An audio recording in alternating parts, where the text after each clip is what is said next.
బెజవాడ మునిగిపోవడానికి కారణం బుడమేరు వాగు. ఈ వాగు పొంగి పొర్లడంతోనే బెజవాడ కనీ విని ఎరుగని రీతిలో జలమయమైంది. కాలనీకు కాలనీలే నీట మునిగాయి. అయితే అసలు ఈ బుడమేరు వాగు ఎలా ఉంటుంది, దాని ప్రవాహ స్వరూపం ఎలా ఉంటుంది, ఈ వాగు ప్రవాహం ఎలా వెళ్లడంతో బెజవాడలోని పలు ప్రాంతాలు విలయంలో చిక్కుకున్నాయో మీకు చూపించే ప్రయత్నం చేస్తున్నాము. శాంతినగర్, ఇబ్రహీంపట్నం, గుంటుపల్లి, గొల్లపూడి మీదుగా ప్రవహించే బుడమేరు వాగు దుర్గా మల్లేశ్వర స్వామి ఆలయ సమీపంలో కృష్ణానదిలో కలుస్తూ ఉంటుంది.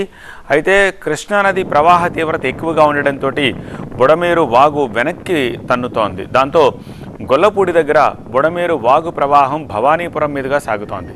తద్వారా అజిత్ సింగ్ నగర్, ఆటోనగర్ సహా పలు ప్రాంతాలను ఈ వరద నీరు ముంచెత్తింది. దీంతోపాటు నున్న, గన్నవరం, సింగ్ నగర్ వెళ్లే మార్గాలకు కనెక్టివిటీ కట్ అయిపోయింది. అనేక ఇళ్ళు, అపార్ట్మెంట్లు కూడా ఇంకా వరద నీటిలోనే మునిగిపోయి ఉన్నాయి. విజయవాడలోని పలు ప్రాంతాలు నీట మునిగడానికి ఈ బుడమేరు పొంగి ప్రవహించడమే కారణం అంటున్నారు స్థానికులు.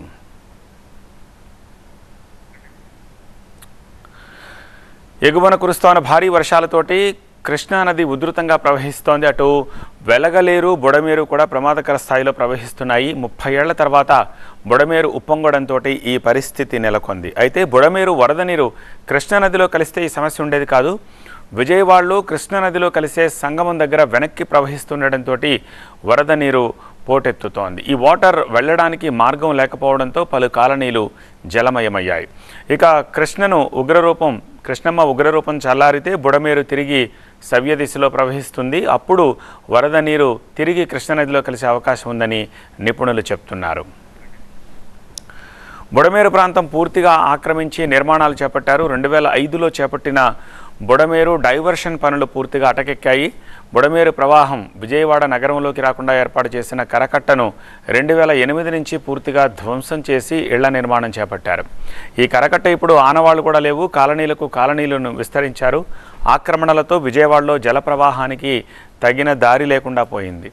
దాంతో బుడమేరు కట్టలు తెంచుకుంటున్నట్టుగా చెలరేగిపోయింది.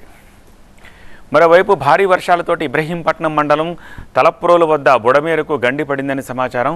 వెలగలేరు వంతెన వద్ద 11 షట్టర్లను 11 అడుగుల మేర ఎత్తి దిగువకు నీటిని వదలడంతో ఆ ప్రభావం విజయవాడ నగరం పైన పడింది. వెలగలేరు వద్ద షట్టర్లు ఎత్తకపోతే ఎగువ ప్రాంతాలకు తీవ్ర నష్టం వాటిల్లుతుందని, కృష్ణ వరద వెనక్కు తన్ని ఎన్టీపీసీ ప్లాంట్లోకి నీరు చేరే ప్రమాదం ఉందని, ఒత్తిళ్లు రావడంతోనే వెలగలేరు షట్టర్లను శనివారం రాత్రి ఎత్తడంతోనే విజయవాడను వరద ముంచెత్తినట్టు తెలుస్తోంది.